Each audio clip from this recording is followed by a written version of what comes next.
beliau sudah nggak bersama kita, ajaran yang beliau bawa tetap hidup sampai sekarang gitu.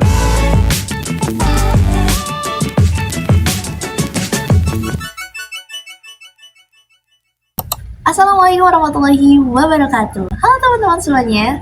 Pada kesempatan kali ini kita bakal ngobrol santai bagaimana peristiwa di Gua Hiro tersebut, dan kenapa sih Nabi sering ke gua tersebut, dan momen turunnya wahyu pertama, perjuangan beliau nyebarin Islam, hijrah ke Madinah, sampai akhirnya Rasulullah wafat. Oke, kita mulai ya. Jadi gini, sebelum Islam datang, keadaan di Mekah tuh beda banget sama sekarang. Waktu itu orang-orang hidup di zaman yang disebut zaman jahiliyah.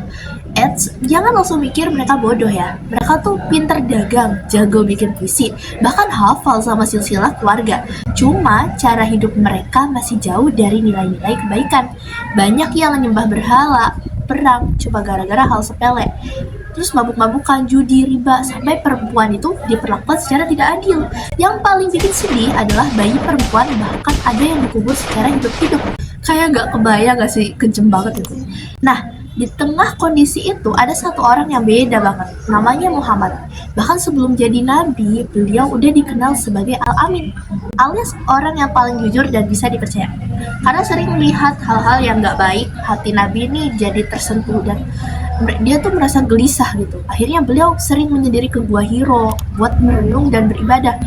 Yang dimana pada suatu malam yang merubah sejarah. Pada usia beliau 40 tahun, malaikat Jibril itu datang dan berkata, "Iqra" atau bacalah.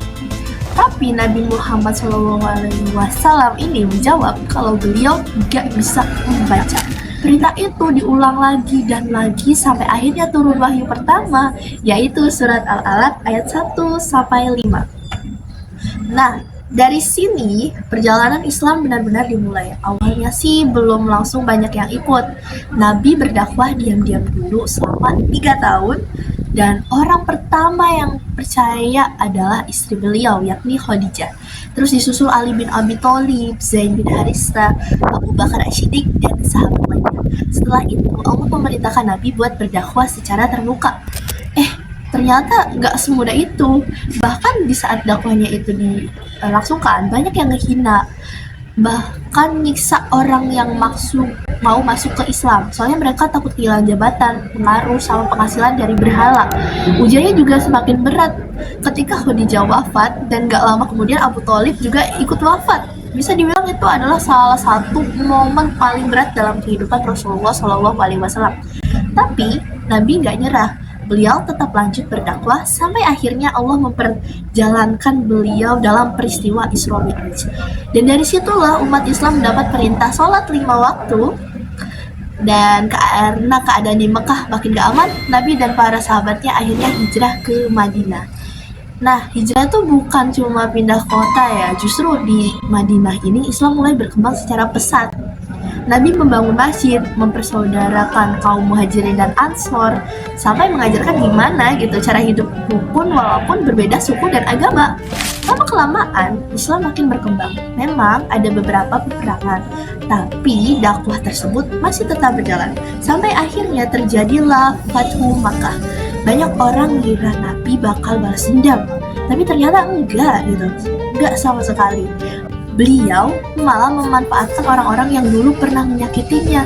Masya Allah banget, di situ kita bisa lihat betapa luar biasanya akhlak Rasulullah SAW.